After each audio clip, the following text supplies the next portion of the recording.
सम्पूर्ण नेपाली आफन्तहरूलाई धेरै धेरै सम्झना छ।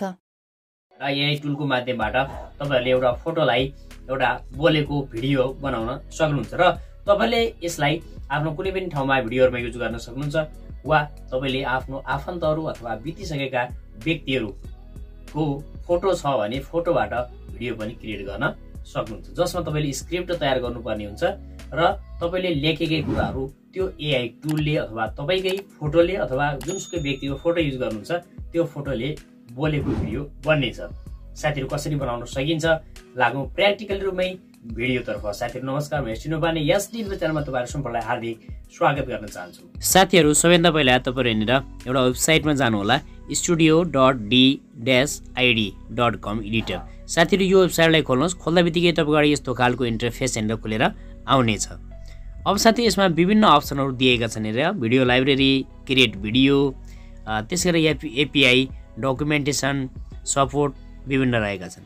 र साथीहरु यसमा हामीले बनाउनका लागि हामीलाई सबैभन्दा पहिला यसमा साइन अप गर्नुपर्ने हुन्छ सामान्य तरिकाबाट साथीहरु, जसको लागि तपाईले हेर्ने गेस्ट भन्ने अप्सन जो देखाएको छ गेस्टमा क्लिक गर्नुहोस्।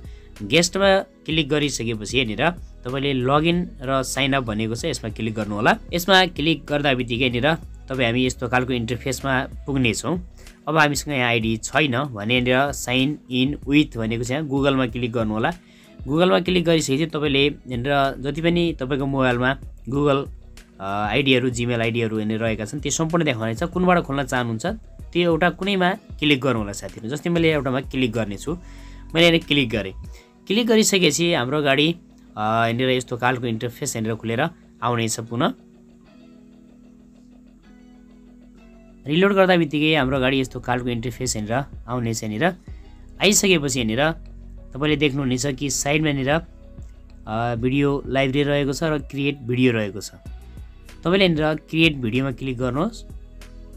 गर्दा बित्तिकै हेरेर विभिन्न एआई प्रेजेन्टरहरु यहाँ देखाउने छ। अब यिनै मध्येबाट कुनैलाई पनि तपाईले हेरेर चुज गर्न सक्नुहुन्छ साथीहरु। यदि तपाईले चाहनु भयो भने वा तपाईले आफ्नै फोटोलाई राख्न चाहनुहुन्छ भने फोटोलाई राख्न सक्नुहुन्छ। यस्तो अवस्थामा जस्तै कुनै व्यक्ति को मृत्यु भइसकेको छ अथवा बितिसक्नु भएको छ भने त्यो अवस्थामा पनि उहाँको फोटोलाई युज गरेर पनि भिडियो बनाउन सक्नुहुन्छ। अब यहाँ एडमा क्लिक गर्नु होला। एडमा क्लिक गरिसकेपछि एलो गरिदिनु साथीहरु र तपाईको हेरेर इमेजको फाइल हेरेर खुल्नेछ र तपाईले हेरेर कुन इमेजबाट बनाउन चाहनु भएको त्यो इमेजलाई सिलेक्ट गर्नुहोस्। ब्राउजमा जानु होला र आफ्नो फाइललाई चुज गर्नुहोस् साथीहरु।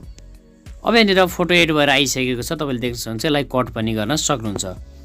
अब हेरेर तपाईले चुज प्रेजेन्टर भनेको छ हेरेर चुज प्रेजेन्टरमा यसमा क्लिक गरिदिनुस् यसरी, जसलाई चुज गर्ने हो।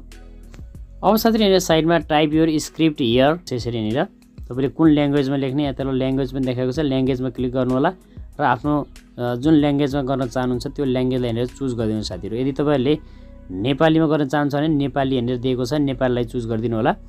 नेपालीलाई चुज गरिसकेपछि त माथि हेरेर स्क्रिप्ट तपाईले लेख्नु पर्ने हुन्छ हैन, नत्र बाहिर लेख्नु होला र हेरेर कपी पेस्ट गर्न सक्नुहुन्छ साथीहरु।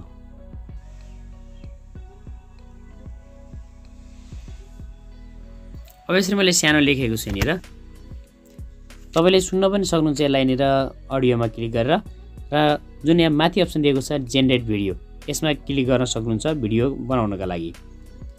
जेनेरेट भिडियोमा क्लिक गरिदिनुस्। गरिसकेपछि हेरेर केही समय लगाउने छ। यस्तो खालको देखाइएको छ हेरेर। अब हेरेर जेनेरेटमा क्लिक गर्नुहोस्।